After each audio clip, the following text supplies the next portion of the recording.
Guys, this is the 3D Dynasty podcast on the Sports Gambling Podcast Network, brought to you by Edge Boost. Edge Boost enables you to double your bet with no interest. Go to sportsgamblingpodcast.com/edge and get started today. And today we're going to talk about the NFC East. I take my video down. We're all good. That's all right. We're going to talk about the NFC East. We're going to talk about the Giants, the Eagles, the Cowboys, and the Commanders. Brad, was there something today that the Commanders could possibly look at? I heard some rumors that maybe their copyright didn't quite go through the way they expected. So there's a chance that they may be changing their name again. I don't know if that's fake news or if it's the real deal or what. There's a lot of stuff going around now, with football in general that may or may not be the truth. So take it with a grain of salt. Well, Adam Schefter hit him this week, and he retweeted somebody that said this is a mid-franchise. And so that person blew up on Twitter this week because Adam Schefter, maybe accidentally, maybe on purpose, but the Commanders are mid-franchise, got retweeted by about 1 million people. Yeah. Shots fired from Schefter. So what we're going to do is we're going to recap the entire offseason for each of the NFC East teams, coaching moves, offseason changes, and we're also going to go through Mike Clay's projections because we want to make sure that you guys just have an idea of what's expected this year, and then we're going to give you our take on it, whether we think it's, too low, too high, or as the Goldilocks would say, it's just right. But make sure that before anything, you guys know that we are giving away a Lamar Jackson jersey. All you do is go and give us a 5-star review for a free entry for the contest. Any likes, subscribes, and comments really does show us some love and helps show appreciation to the show. And as always, hit that subscriber button. Hit that subscriber button. All right, let's get into the Washington Commanders. They got a quarterback battle going on for who is the worst quarterback in fantasy football. Is it going to be Jacoby Brissett coming in ranked 33rd or Sam Howell at 32nd? They are going to be there's only 32 teams, and they're going to have the 32nd and 33rd best. I was on a show yesterday, and I had to put my quarterbacks in tiers. I had an elite tier, and I had a below average, elite, good, great, average, below average, and bad. And I had like 5 people in the bad category, and 2 of them play for the Washington Commanders, and that's Sam Howell and Jacoby Brissett. I think Brissett's probably a decent, starter, but he's, you don't know you got in him, and he's not going to do anything for fantasy football purposes. And Sam Howell, the hope is that maybe he rushes the ball a little bit and gets some upside. He did look good in his one start last year. Brad, what are your thoughts here about Sam Howell getting 2,000 yards, 10 touchdowns, 8 interceptions, 150 on the ground, 1 touchdown? Do you think this is a good projection, or do you think that he takes the job all year? Because I know people that do. Yeah, so this is part of my problem with some of these projections is this isn't really a projection. It's I don't know who the starter is going to be, so I'm just going to pick one. And instead of picking one, I'm going to break them in half and just say, hey, one person's going to start half the season, the other person's going to start the other half of the season. I'm going to be a little bit more bold here. And I think they might just roll with Jacoby Brissett as crazy as that sounds. But I think Jacoby Brissett proved last season that he could be a viable starter or a viable bridge quarterback for a franchise. And, does the team know what they have in Sam Howell? Do they want to see what they have in Sam Howell? Look, the reality of the situation is Sam Howell was a day 3 pick, and it's his second season in the NFL. Jacoby Brissett coming off quite possibly his best statistical season to date, showing that he could win games with a good football team around him. I think proved that, hey, look, Sam, you're going to have to take this job for me in Washington, and I'm going to be the starting quarterback. And look, it's possible Sam Howell, before his junior season in North Carolina, was projected to be a first-round quarterback, right? Then he loses De'Ami Brown. He loses Javonte Williams. He loses Michael Carter. He loses his offensive line. And as everyone kind of didn't expect for whatever reason, even with the loss of all those assets, he played pretty poorly his junior season and fell to the 5th round. I believe he was taken in the 5th round. 5th round. So, yeah. So I think Jacoby Brissett's going to get, I project him to be the guy. And in the grand scheme of things, I don't think this team thinks they're in a win now mindset. So are they going to go out and try to make a quarterback change halfway through the season? I just don't see it, because I don't believe they think Sam Howell is the guy. So I think Brissett has it the whole season, and then they look to the position. So in the just draft. a quick response, because I think we've already gone over our time limit for the quarterbacks of Washington. Sam Howell, you're in a draft. You need a third quarterback. Someone offers you, says, hey, give me 208 and I'll give you Sam Howell. No, I'm not giving a second round pick for Sam Howell. 301 for Sam Howell. No. 301 for Brissett. No. So, all right. Let's go on to the running backs. Would you give up a third for any of those guys? No. All right. They were in. It was I had like Baker Mayfield and these guys were in my bad territory. Going on to the running backs, this was an interesting backfield last year. Antonio Gibson fans were just beside themselves as he was doing kick blocking duties on the field goal team and whatever he was doing. The team just doesn't seem to like him. Very much noticeable last year. Brian Robinson got shot, and Antonio Gibson was kind of forced into the main role, but J.D. McKissic was still there. McKissic has a neck injury. He may never play football again, unfortunately. And Antonio Gibson ended up finishing the season off pretty well. Brian Robinson was also there. Robinson was okay, but mainly just produced on the ground, nothing in the receiving. So they have them at 34 and 35, not a single RB2 in this group. Brad, I know you like Gibson. What do you think about these projections? It hurts, but I think it's just the writing is on the wall from what you saw from Washington the last couple seasons as they started to kind of move away and distance themselves from Antonio Gibson. I still wholeheartedly believe he is clearly the best running back on this roster. I don't think it's even close. But it makes sense to me that Brian Robinson's going to lead the team in carries. It makes sense to me that Antonio Gibson's going to get the targets. What I hope for is that those targets amount to a little bit more than they did last season, because while he ended the season with good total numbers of targets, it was a very consistent. It was like 3 catches damn near every week, right? Which, hey, that's a great floor, right?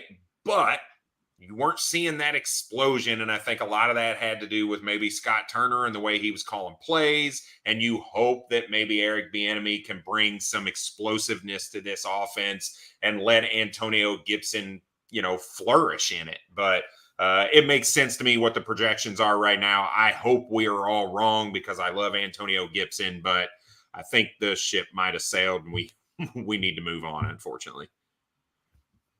Yeah, and I'm going to recap their offseason here in a second, but we have to tell you about our friends over at Edge Boost.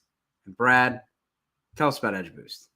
Hey, we are supported by Edge Boost, and they are the world's first bet now, That's right. Bet now. However, you can pay later Visa card. Edge currently offers up to $2,500 in betting advances, which can be an extremely valuable tool. That's right. You heard it.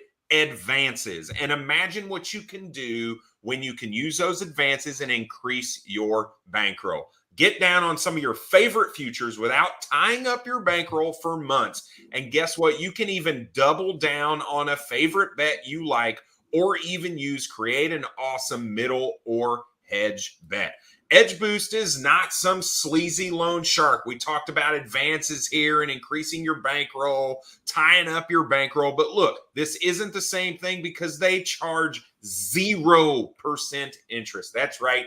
0. Big old fat donut. So do you know a way that you can access more money to place on your favorite bets without paying any interest? Because I don't think anybody else does. But Edge Boost can be a part of the responsible gambling plan, as you can set up daily, weekly, or even monthly limits across all of your betting accounts, all from one location. So be sure to support us here at SGPN and in the process, grow your bankroll by going to sportsgamblingpodcast.com/edge to sign up. Again, that's sportsgamblingpodcast.com/edge. Again, you must be 21 or older to use. And if you have a problem gambling, call 1-800-GAMBLER. Yeah, if you want to put a bet down that Washington is the worst team in football this year, then you can do that and not have to spend your money now. You can use Edge Boost to do that for you. And just so you know, I do have an article out, and they are top 5 in odds for being the worst team in football this year. I think plus 1,000. Not bad odds for a team that looks pretty bad on paper, and also the quarterback situation's a mess. But let's recap their offseason. I apologize I didn't do that. Eric Bieniemy, the big change. Scott Turner out. Eric Bieniemy in at the offensive coordinator position. Then as far as the draft, they got a B from PFF. Emmanuel Forbes in the first round. Then they got Jartavius Martin in the second round. Cornerback and then a safety. Yeah, we did talk about that, Nate. What's up, man? Then we had Ricky Stromberg, a center. Then we had Braden Daniels, a tackle. So they got corner, safety, tackle, O-tackle. And then they got KJ Henry. And then they got Chris Rodriguez, who's not on the board, which I think he should be.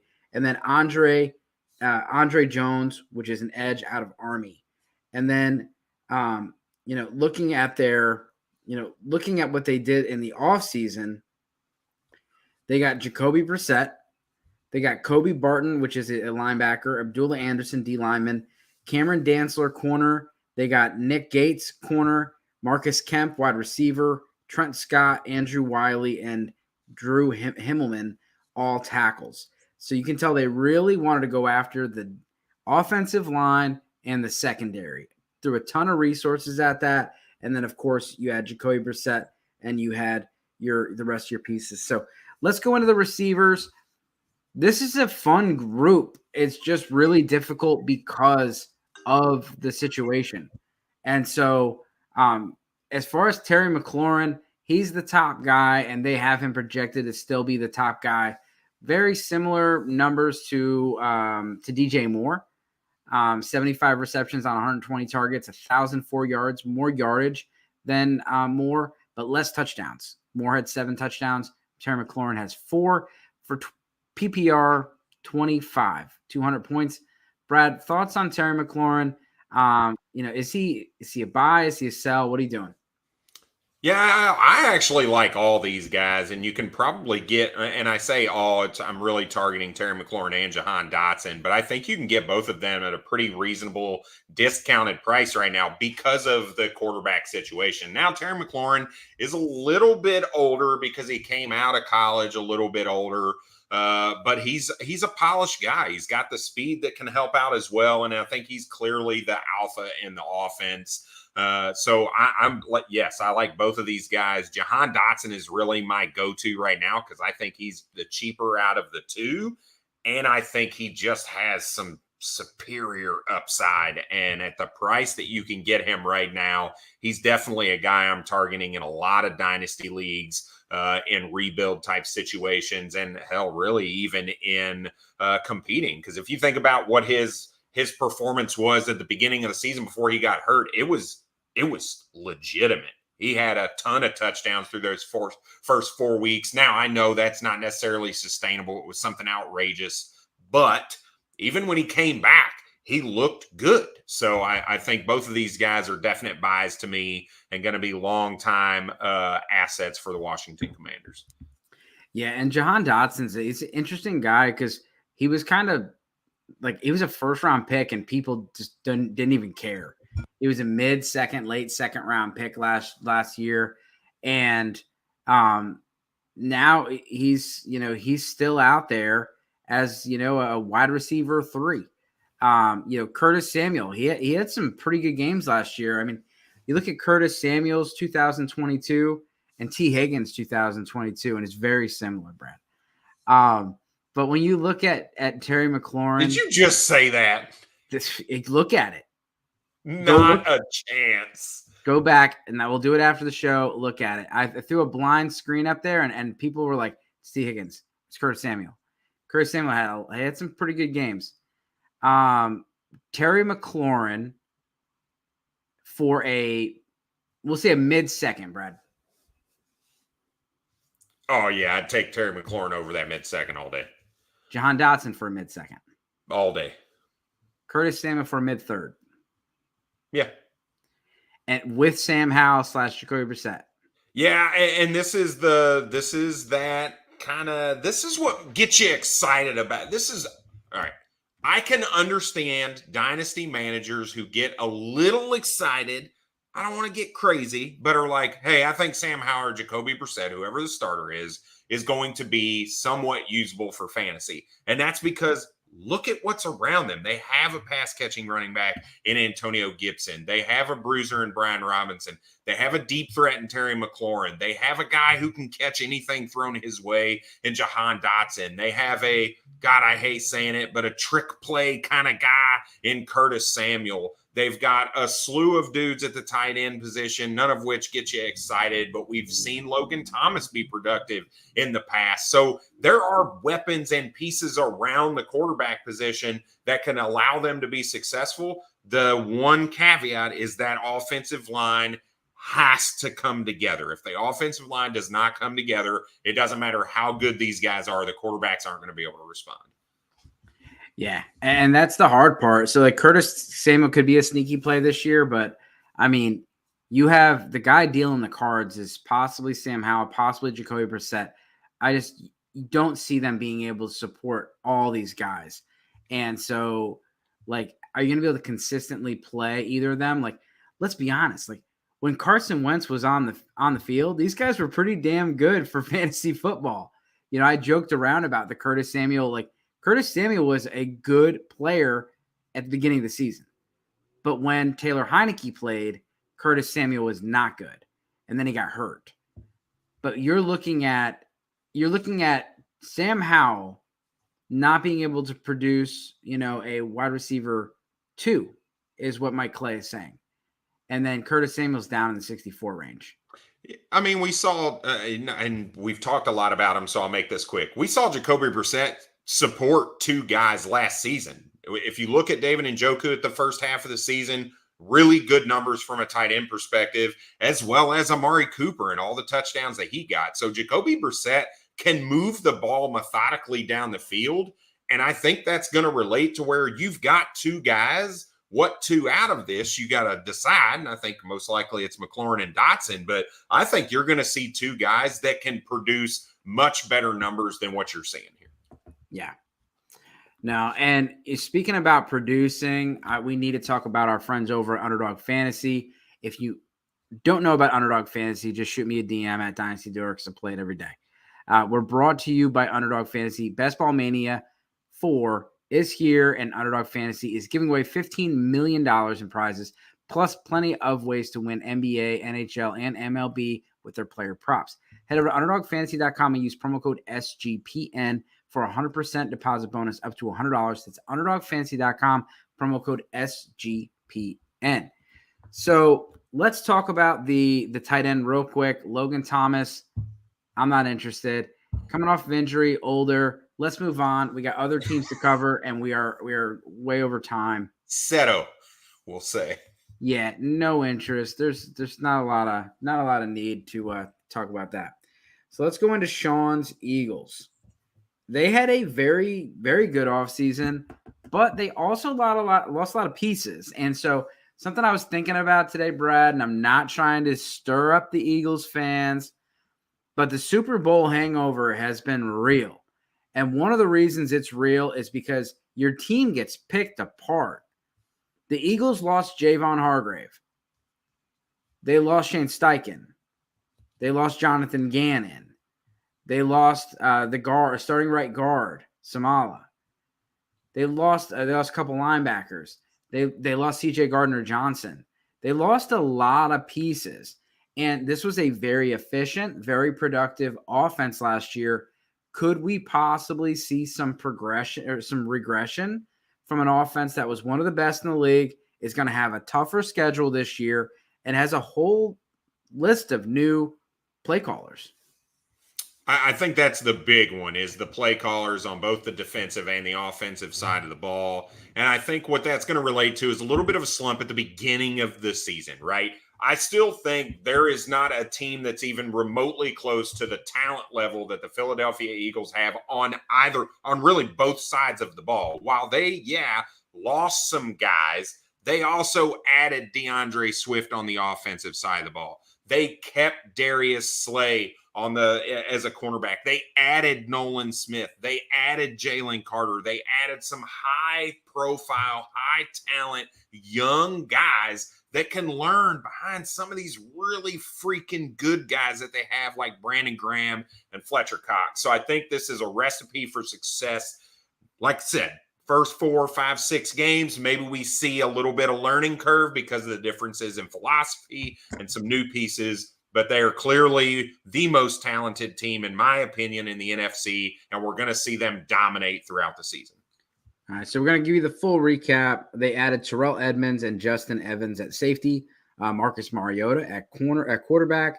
They got Nicholas Morrow at linebacker, Rashad Penny at running back, Katavius Street at D lineman, Greedy Williams at corner. They added Olamide Zaccheaus at receiver and DeAndre Swift. Offseason grade was an A. Then they have the draft, and they definitely were one of the big winners in the draft. DeAndre Swift was basically a 5th-round draft pick. They got Jalen Carter, Nolan Smith, Tyler Steen. Tyler Steen's an offensive tackle from Alabama, right tackle. They got Sidney Brown, safety from Illinois. Keely Ringo is a Georgia corner. They got Tanner McKee, quarterback, and they got Maury Ajamo, defensive lineman from Texas. They got an A+ from PFF for that. So let's look at Jalen Hurts. Jalen Hurts, I'm a little surprised, and this is coming from the person that completely ate his words last year about the passing. The passing volume is not as high as I expected. I know it's 15 games, so I'll take that in consideration.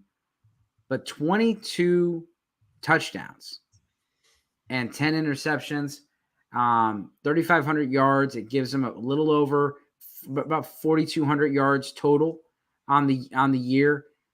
12 rushing touchdowns is massive. So you're looking at a combined 34 touchdowns, but 12 of them are coming on the ground, only 22 in the year. Our QB3, Brad, anything else for Jalen Hurts? I mean, this dude's a stud. I think this is a little low. Now, we talked about the changes at the offensive coordinator position, right? But the key is that their offensive coordinator and Brian Johnson was the quarterback's coach last year. So there will be some level of continuity there. It's just the play calling. Is he going to stick with that more aggressive type of play calling? So I'd love to see Jalen Hurts and that passing touchdown number and that passing yardage number go up a little bit. And I think the big thing for that is Dallas Goedert. I look at Dallas Goedert's numbers, and those seem way too low to me. I see Dallas Goedert as a top 5 tight end, quite possibly a top 3 tight end from a statistical perspective. If you look at the games before he was hurt, he was on fire. He was on fire, and I think it's going to be more of the same with this offense. It hurts to see what's on the screen, but I'm going to hold my thoughts on that one. So, yeah, I think Jalen Hurts does more passing work than what's on here. yep. And last year, I mean, they almost got themselves into some trouble at the end of the season when they got him banged up. And so I don't think they're going to take the rushing away from him, but I do think they're going to put him out of harm's way. And, you know, when you use your running back your quarterback like a running back or a fullback, that is a scary situation. And they just paid him a lot of money. And so that does change things. And they weren't as good with Gardner Minshew.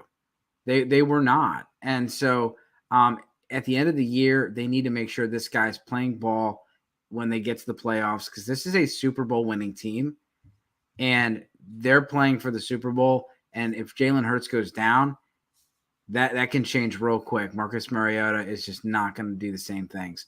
Let's move on to the running backs. Got a comment already. Nathan, our guy, talking about Penny over Swift. And my comment is who's going to stay healthier? These are two guys that have both struggled to stay healthy for their entire career. I think they're both very good running backs. Penny, ironically, has better draft capital, but they're both very good running backs. And this is a great offense that they should play well in. But I do think they're probably going to eat into each other's production. What do you think, Brad? Yeah, I mean, it makes sense. And most teams are moving to that. They don't, most teams don't have a single running back that carries all or a large bulk of the load. Those are very few and far between in today's NFL. So when you look, do I hope Swift has more carries than Penny? Yes. Could I see a world where Penny has more carries like what Mike Clay is projecting? Absolutely. But Penny's coming off a much more significant injury than what DeAndre Swift is. So I don't know that that's going to be the case. They're definitely going to split that running back work, but the key is all of the passing work going to Swift. The downside is that Kenny Gainwell, Boston Scott thing was very irritating for those of us that owned Miles Sanders last year when they get inside the 5-yard line and all of a sudden Boston Scott's the guy or Kenny Gainwell's the guy. And you're like, what the hell is happening? So you hope that Brian Johnson doesn't have that attribute of Shane Steichen in him. And he says, you know what? The guys that we paid to bring in, whether it be Rashad Penny or the draft capital that we traded for Swift, we're going to give these guys the work because they're the better options at the goal line, so on and so forth. So I think Swift is going to have the higher finish just because of that pass catching work. But I want to see those touchdown numbers really for both of them kind of rise up a little bit. Yeah, and you got, Jalen Hurts and Marcus Mariota could siphon some rushing touchdowns away as well. And Boston Scott will get his one touchdown against the Giants when they play. Whatever. So A.J. Brown, Devonta Smith, they did not add. I mean, I kind of thought they could. Then they had a bevy of picks. They could have added another receiver, and it would have been kind of like, oh, gosh, they added JSN, or, oh, God, they added Quentin Johnston. But they could have. And, you look at Jonathan Mingo, would have been a nice fit there in the slot. There's a lot of things they could have done here. They didn't. And so this is a team that has two elite receivers, but nothing really behind it. And Brad, it's funny. We've been going through a lot of different teams, and there's a lot of teams with two receivers in the top 15. The Bengals, the Dolphins, the Eagles. I mean, there's a lot of teams that are projected of two guys in the top 15, which means there's a lot of teams that don't have anybody in the top 15. I know my Giants don't. A.J. Brown, Devonta Smith, big years last year, very similar production on the board. If you draft in this year, which one? I'm taking Devonta Smith just because you get him cheaper. And I do agree their production is going to be very similar. And I'm just in any situation like that where the production is going to be similar, I'm going to take the cheaper of the two. And Devonta Smith is just that guy right now. Yeah. And the reason you would take AJ Brown higher, obviously, is because you don't think it's going to be, similar. Right. No one else worried about in the receiver room. Dallas Goedert, kind of touching him already. So Dallas Goedert, 639 yards, 4 touchdowns, tight end 8. What you said earlier, you think this is a low projection. Yeah, and this is the one concern I have for Devonta Smith, right? If you look, Dallas Goedert, like I said, was on fire, and Devonta Smith had a couple really good games in there when Goddard was healthy, but when Goddard went out weeks 10 through 15, that's when Devonta Smith, was a little more consistent in nature. So what does that look like in this offense? Does Goddard keep that profile and jump up a little bit? Which will move Devonta Smith down a smidge. So that is a concern I do have just a little bit about it, but still not enough to really move me off of Devonta Smith just yet. Yeah, I was going to say that earlier. I mean, Devonta Smith is definitely one of those guys. The end of the year production was really good, but how did he get there? And it was, kind of all over the place. Let's move on to the next team here, sir. All right. It's your Giants. Let me play some underdog real quick. So, all right, look at the Giants. And the Giants, what do they want to do? They want it to become a faster team. So this year, you're looking for a faster pace of play and more burst. So what did they do? They kept a lot of their receivers, but they added some real firepower to that offense. And then they had the big signing of Daniel Jones. But this is what they did in free agency. They got an A from PFF, Paris Campbell, Jamison Crowder, J.C. Hosnar, he's a center, Bobby McCain, safety. You have Nunez Roches, defensive lineman, Bobby Okereke, very good linebacker from the Colts. You have Amani Orawe as a corner, Ashawn Robinson, run stuffer, Jeff Smith, receiver, Tommy Sweeney, tight end, Darren Waller via trade, basically Kadarius Toney for Darren Waller straight up. And then Leonard Johnson, a tall corner. And then the Giants in the draft got an A+ from PFF. Deonte Banks in the first round, John Peter Piper Michael Schmitz in the second round. It was Daniel Jeremiah's number 2 center. Jalen Hyatt, receiver in the third round. Eric Gray in the 5th round. Trey Hawkins, corner in the 6th. Jordan Riley in the 7th. And Jarvarius Owens, a safety in the 7th round. And they got that Bryce Wheaton that tore up the combine as one of their UDFAs. Yeah, one of their UDFAs. And so Daniel Jones really had a breakout season last year. And, with Daniel Jones, you didn't see a lot of passing. There really was not a lot of people to pass to. But you saw a whole lot of rushing. And what you really like to see as a Giants fan was there wasn't a whole lot of turnovers. And that's been the big bugaboo with Daniel Jones. He's been injured a lot and then a lot of turnovers. But even his rookie year, he flashed some upside. His rookie year, he had several games where he finished as a QB1. His first game ever, he was the QB1 overall and a huge monster comeback against Tampa Bay. It's not always been roses with Daniel Jones. And so there's not everybody's a believer. But this year, after the top 10 quarterbacks, it's really a mixed bag of guys. And Daniel Jones is one of the guys that offers some rushing upside that others don't. In this projection, 20 touchdowns. He has in the air, 4 touchdowns on the ground, and then he has almost 4,000 total yards in 15 games. QB 15. What are your thoughts here, Brad? Daniel Jones over or under QB 15? Over. This is trust in Brian DeBall. I think you see the touchdown to interception ratio rise a little bit. So I think you're going to see more than 20 touchdowns, closer to his rookie numbers around that 24. And I think you're going to see that interception numbers really stay around where it was last season because it's the same offense. You've got some better weapons in there. And you still have the stud running back in Saquon Barkley. So would that be under 15? No, he's over 15, I think.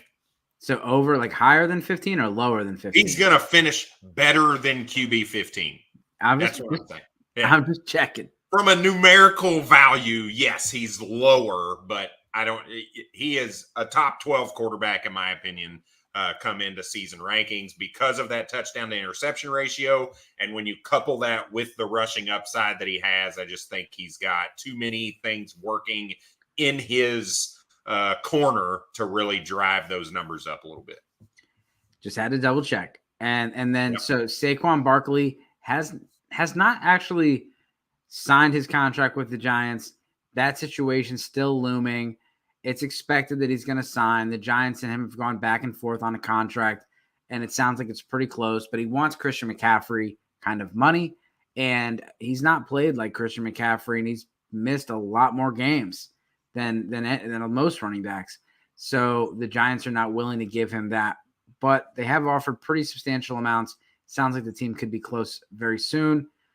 Barkley, you're looking at 1,500 all-purpose yards, 12 touchdowns, and QB or running back 4 overall, and he's getting the bulk of the work. The bulk of the work. And as a dynasty manager, it's a little scary, but as a fantasy football manager, that is beautiful because not a lot of running backs are going to get 300 touches. So, Brad, what are your thoughts on Saquon Barkley? He's someone right now that anywhere between RB3 and RB6 on the Dynasty rankings. Yeah, I love it. I'm a true believer in it. I think this guy is going to be the stud. He's going to get that second contract after this season, and that's what he's out for, right? He's in a contract year, essentially, even though he's on that one-year franchise deal. This is how he proves what he needs to get paid. So he's going to come out in force, I believe, have one of the better seasons that he's had, and there's no looking back there. And you look at the rest of the backfield. So if you have Barkley and you're looking for the handcuff, what are you thinking here? You look at Matt Breida, Gary Brightwell, and Eric Gray. Eric Gray, not even close for me. Yeah. Gary Brightwell has not proven anything to me. Matt Breida, yeah, but he's been jumping around all over the place.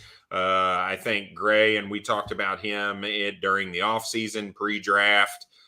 He's a guy that has the full 3-down skill set, and is a little underrated coming out of Oklahoma. So I think coming out of camp, he could potentially be the just clear backup in totality for Saquon. Yeah, and Saquon owners, close your ears, but Eric Gray has a very good pass catching skill set, and so he could siphon off some of those targets. And they don't have him projected for much, but I think he could offer a nice role in that. He's not as explosive as a runner as Breida or Barkley, but he is a very good pass catcher, and he's a well-rounded running back. He's graded as a top 10 per PFF at running and receiving last year. Only 2 running backs in the entire class, him and Zach Charbonnet. Look at the receivers. My guy, Isaiah Hodgins, up there as the number 1 guy. This guy did not drop a pass in the 80 targets that he received last season. And he only played with the Giants basically the second half of the season. He was their go-to guy in the playoff game against Minnesota, and he showed up. He scored a touchdown. He had some big third-down conversions. He was a big piece of that offense. And everybody jokes around about how the Giants are the receiving core is the Smurfs, bunch of midgets. Isaiah Hodgins is not a midget. No, that dude's tall. This is a big dude. He's 3'6", 210, or 6'3", 210. So he's, big dude, 36. So he's 6'3", 210, and they got him projected. I'm looking at this 3 touchdowns for 42 receptions, 411 yards, 3 touchdowns. Essentially the same production all the way down the line. Campbell, Robinson, Shepard, and Slayton. And I just don't see it. I don't think Sterling Shepard's going to play that much. He's had 2 major injuries. And I just think that it's going to be too much. I think the Giants have a receiver much better than 85.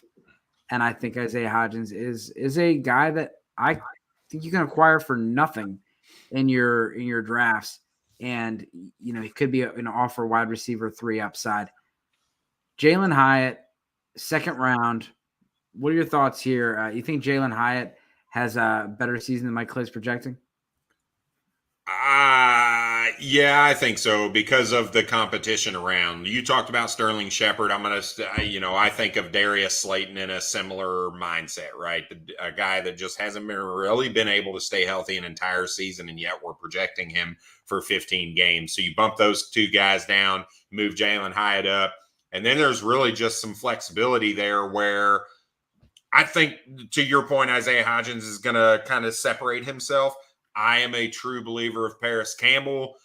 We hope Wan'Dale Robinson returns to form, but Jalen Hyatt's going to be closer to what I believe that Sterling Shepard number is. He's going to be in that 50 to 60 targets in his rookie season. He's too explosive of a player in a Brian DeBoer offense, which just sounds like I'm saying the same thing over and over again, that you can't not give this guy an opportunity when you just spent a second-round draft pick and this is your receiving core right now. As underrated as it may be, there is still not a clear produce. No one on this team has produced an entire season. None of them. So, at least not in the last 5 years. Yeah, Shepard's the only one, but it hasn't been like high production. Jalen Hyatt, like, he's going to be the Gabriel Davis of this Brian Daboll offense. And you're going to see him. He's going to be stretching the defense. He's going to be getting the deep shots. He's the one that's going to be, getting some high. He's not going to get a lot of volume, but he's going to get some high air yards because of the volume the way that he's used. Then he's going to do things for that offense, like from a football perspective, way more than he does for a fantasy football perspective, right? So, yeah, I don't see him getting 10 targets a game, but he's probably going to have 100 air yards a game. Yep. And so, probably a good best ball target, or eventually a good best ball target once we kind of get some clarity here. But they used too high of a draft pick on him. And if you watch, the Giants put a video out of what they were doing in the third round, they thought that the Jets were going to take their corner or their center. And so when they said, all right, well, Michael Schmitz is going to get off the board, we'll just take Hyatt. And then when Schmitz was there, because Daboll was pissed, Schmitz was there, he was pumped. He got his center because he wanted his starting center. And he was like, all right, well, we'll figure it out. And then they traded up to get Jalen Hyatt. They used some pretty decent picks to go get Hyatt because they wanted both. Yep. And so they wanted to take Hyatt in the second round. So they were very high on him.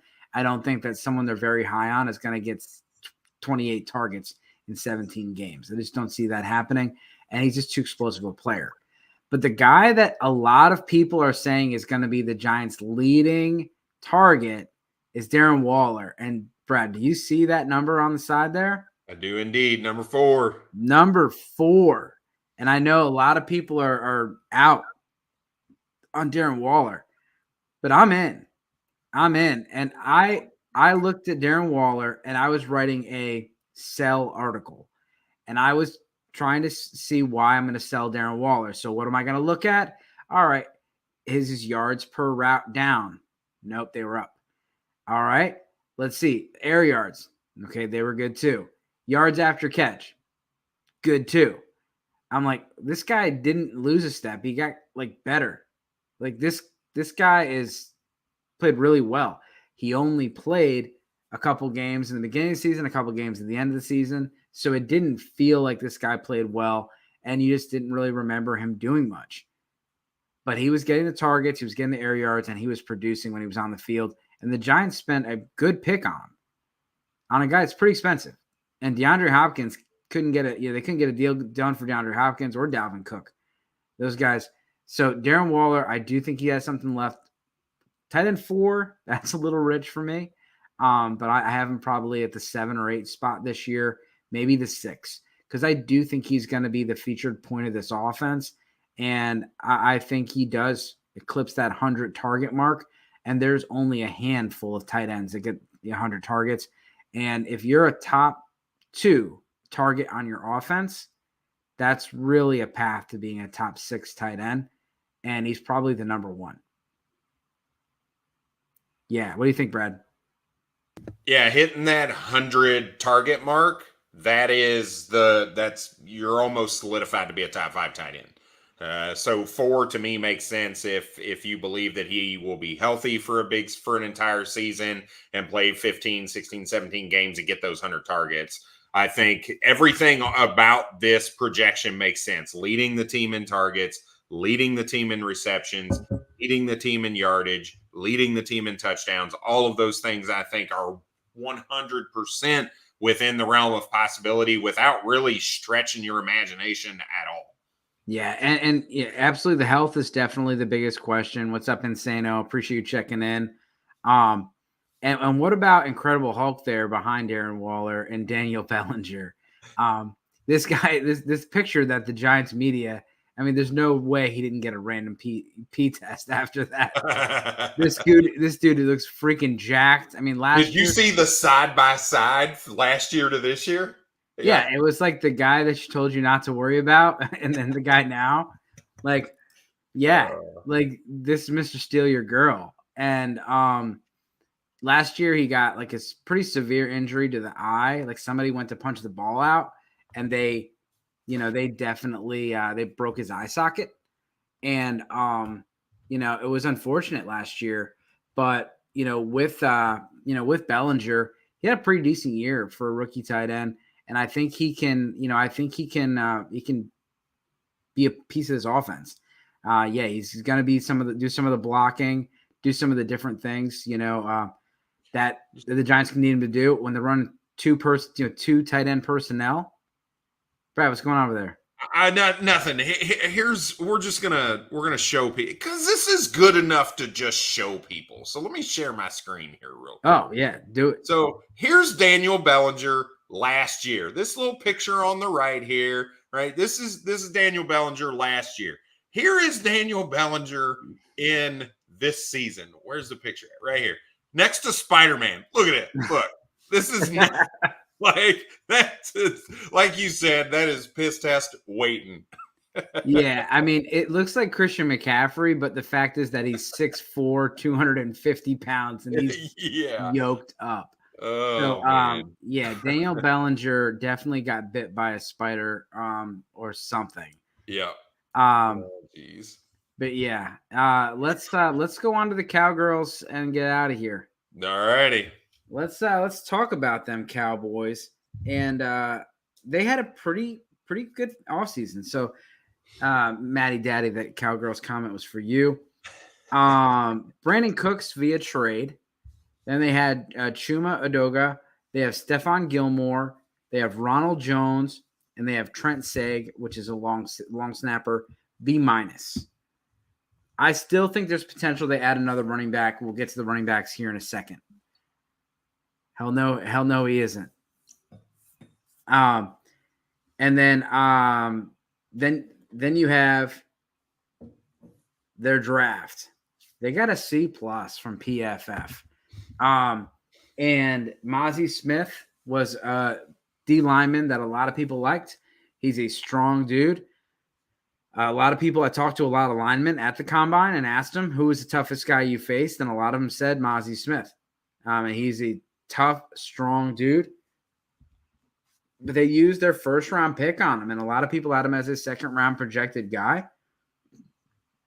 They took Luke Schoonmaker, Schoonmaker at the second round, and so back-to-back Michigan Wolverines.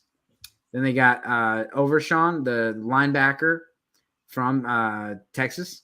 Then they got Viliami Fahoku, edge. Then they got Asim Richards, a tackle, Eric Scott, corner, Deuce Vaughn, one of the most fun. I don't like the Cowboys, but I thought this was really cool. Deuce Vaughn, one of their area scouts, or one of their scouts, their dad, his dad, the dad of Deuce Vaughn, got to call him and tell him he's being drafted. Pretty special moment. And then Jalen Brooks, wide receiver. So Dak Prescott, he's easy to hate on. But Dak Prescott, he hurt his thumb last year, and it really did, hurt him. Not only did he miss some games, but he came back early, and it was very similar to, Russell Wilson, where he came back with a hand injury, obviously did not look like himself. He could barely grip a football, and then 2 weeks later, he's starting an NFL football game. And he comes back, and he's got probably a better set of weapons than he did the year before. So the difference at the play caller, Mike McCarthy is going to be calling the plays. Sorry, I got this light in my face. Mike McCarthy's going to be calling the plays, and you got no Ezekiel Elliott. Everything else is kind of the same except for Dalton Schultz. You add Brandon Cooks, you remove Dalton Schultz from the equation. So you have Dak Prescott. He's got 4,000 yards passing, 26 touchdowns, 3 rushing touchdowns, QB 11. If you're in a one quarterback league, is Dak a quarterback that you're excited about for your number one quarterback? I've been fine with Dak for a couple seasons. Look, I know, Nathan says prove it. You got to put up or shut up.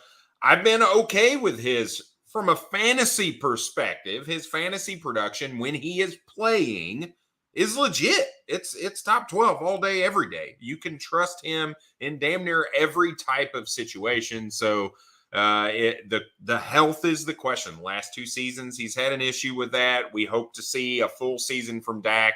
And if you do, I'm sorry, but 4,100 yards and 26 touchdowns is way down for me. You add an extremely underrated wide receiver in Brandon Cooks, another year removed from an ACL injury with Michael Gallup. You still have one of the best receivers in the league, in my opinion, in CeeDee Lamb. And you still have some athletic guys, maybe not game changers, but some athletic guys at the tight end position as well. I think you could see a really nice year from Dak, and he is absolutely somebody I'm trusting as my top quarterback going into the season. So Tony Pollard, there's a lot of people that talk about Tony Pollard was used the way he was used because Dallas Cowboys really didn't think that he could hold up to a full workload. Well, Mike Clay gave him a healthy workload. He's getting a Saquon Barkley workload with almost 300 touches. Anyone that traded for Tony Pollard last year is looking at this and is excited. What I'm going to say is this is a team that is going to add another running back. I just feel it. I don't know if Dalvin Cook goes there, but Leonard Fournette, Ezekiel Elliott, Kareem Hunt, Darrell Henderson, somebody else is going to end up on this roster. I don't think Ronald Jones is going to be their number 2. And honestly, I think Malik Davis played better than Ronald Jones last year, and he's got a better shot at it. Brad, what do you think? What are your thoughts here? We see Tony Pollard's projections. I don't understand how you can project somebody coming off of a broke ass fibula to carry the ball 250 times. It just doesn't. I'm not buying it. I get it. You want him to have that production without an Ezekiel Elliott there. But the simple fact of the matter is this guy's coming off a major football injury for a running back. And that I just don't see 250 carries in his future. Yeah, I think it was he definitely. They said he sprained it or something. He broke his ankle, and there's too many good running backs on the board. I thought he broke his leg. Yeah, he broke his leg, but he also had an ankle injury as well. Yeah. So with the running backs, if Tony Pollard were to go down.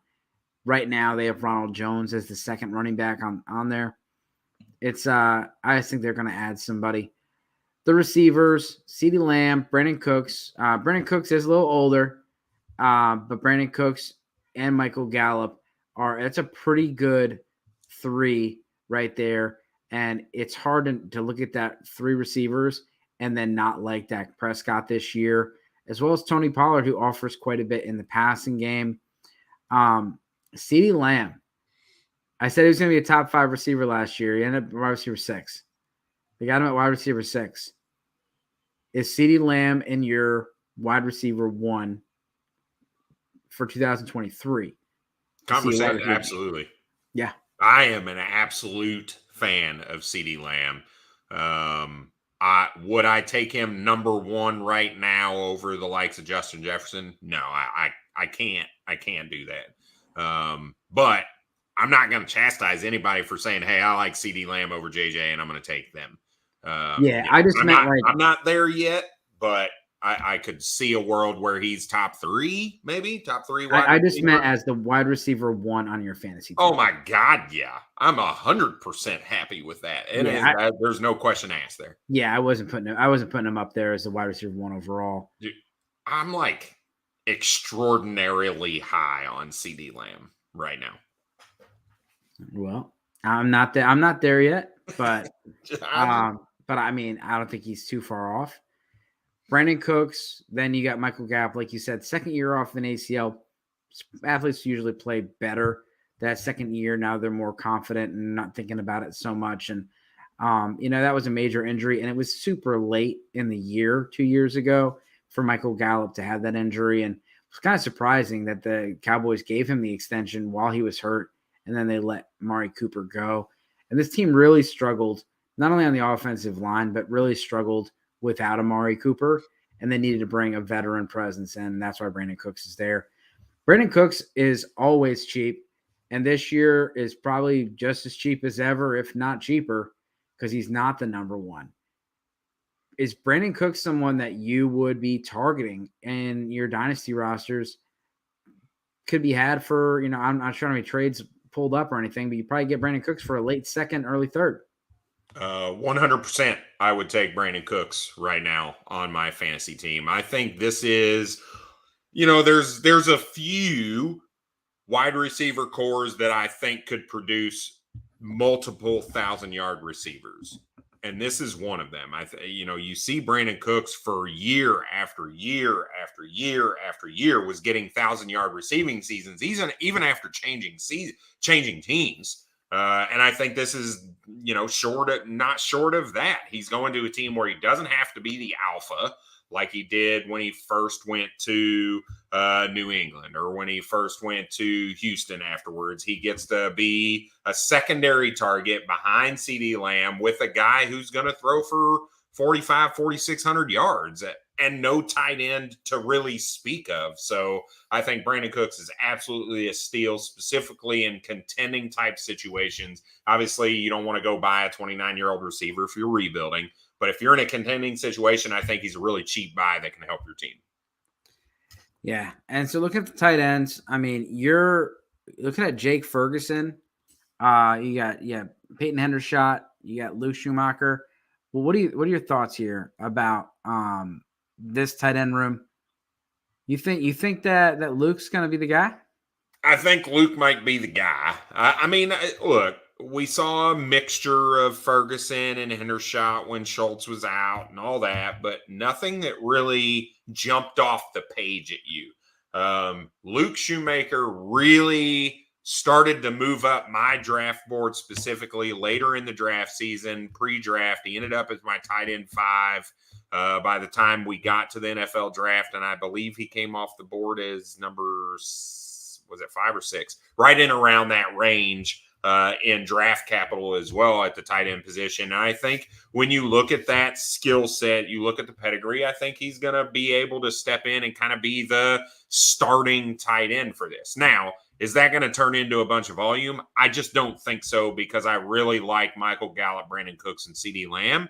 And I think Dak Prescott's going to carry those 3 and not necessarily a tight end, because he lost kind of the security blanket that he really enjoyed in Dalton Schultz. Now I think that's going to shift to probably Brandon Cooks, if I had to guess. And these tight ends are going to be kind of left out to dry. Yeah, because they run a lot of 12 personnel, not a lot of 11 personnel last year. And we'll see. I don't have McCarthy's, what he's traditionally done. But, I believe McCarthy has traditionally had 11 personnel out there. So you're having 3 receivers, 3 receivers and 1 tight end. 12 personnel, 2 receivers, 2 tight ends. And, with this team, if Brandon Cooks does that, he's going to eat into the tight ends as far as their production, because he's going to be operating in slot and that part of and that also, would give some flexibility with CeeDee Lamb, because CeeDee Lamb and Cooks can operate on the outside and operate in the slot. So that's the NFC East. We will we'll definitely finish up the NFC next week. Got some great guests coming up. Go ahead. You want to end with a couple trades real quick with Brandon Cooks? You asked about it. Yeah, let's do it. Can help a little bit. Would you rather have Brandon Cooks or Damian Harris, new running back for the Buffalo Bills? Brandon Cooks. Would you rather have Brandon Cooks or Tyler Algier, a guy who might touch the ball 50 times?